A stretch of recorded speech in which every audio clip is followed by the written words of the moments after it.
Ce n'est pas une chose nouvelle ou extraordinaire que de vous rappeler, frères et sœurs en Christ, que la croix de Christ est profondément liée à la question de la plénitude divine. Chers amis, auditeurs, auditrices, il est nécessaire aujourd'hui d'affirmer continuellement ce fait et d'en avoir une révélation toujours grandissante. Nous sommes tellement happés par le monde, par les distractions qui nous sont proposées, par tout ce que les réseaux sociaux nous proposent, qu'il nous faut constamment revenir à cette révélation. Les Écritures nous montrent très clairement que jusqu'à la fin, l'adversaire cherchera de toute sa force et par tous les moyens à soulever la question de notre acceptation et de notre position en Christ. Il est désigné à la fin des temps, Apocalypse 12, comme étant l'accusateur de nos frères. Et l'un de ses efforts les plus déterminés a pour but la destruction de notre assurance.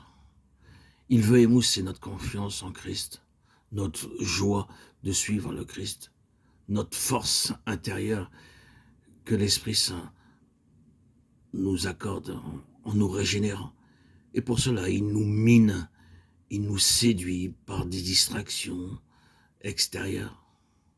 Tout ce qui porte en soi l'idée que nous faisons ou que nous devenons quelque chose qui mérite la grâce de Dieu et obtient son acceptation porte le sceau du diable lui-même qui cherche à nous séduire. La mort de Christ pour nous et notre mort avec lui est la seule base solide de notre entière acceptation.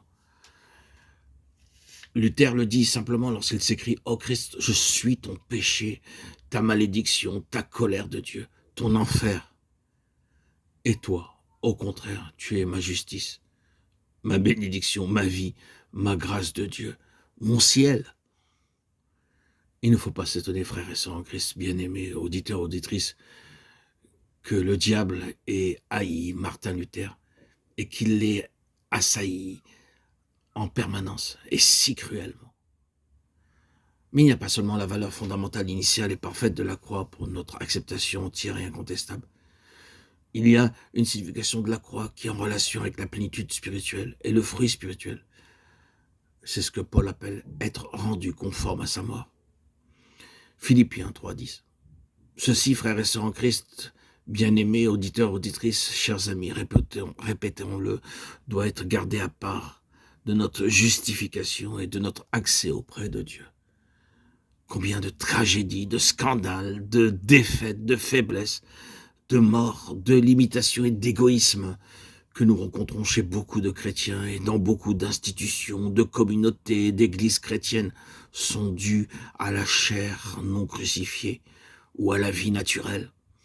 À quel point Christ est mis hors de vue par les hommes, les choses et les méthodes qui se mettent en proéminence. Il faut pour qu'il arrive à la place qui lui est donnée dans l'intention divine et à nous avec lui que l'œuvre de la croix se fasse continuellement et de plus en plus profondément en nous.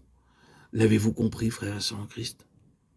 Crucifiez votre être charnel, votre vieil homme, renoncez à la chair, renoncez à vous-même pour laisser plus de place à Christ dans vos vies. Il nous faut réellement être en état de dire « Je suis crucifié avec Christ ». En achevant la déclaration « Je ne vis plus moi, mais Christ vit en moi ».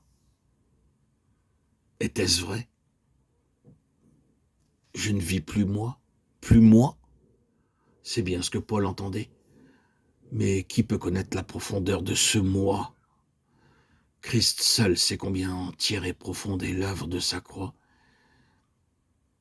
Et nous ne pouvons que nous abandonner pleinement à lui pour que le Saint-Esprit accomplisse en nous toute sa pensée en ce qui concerne la croix, afin que la voie soit libre pour réaliser sa plénitude.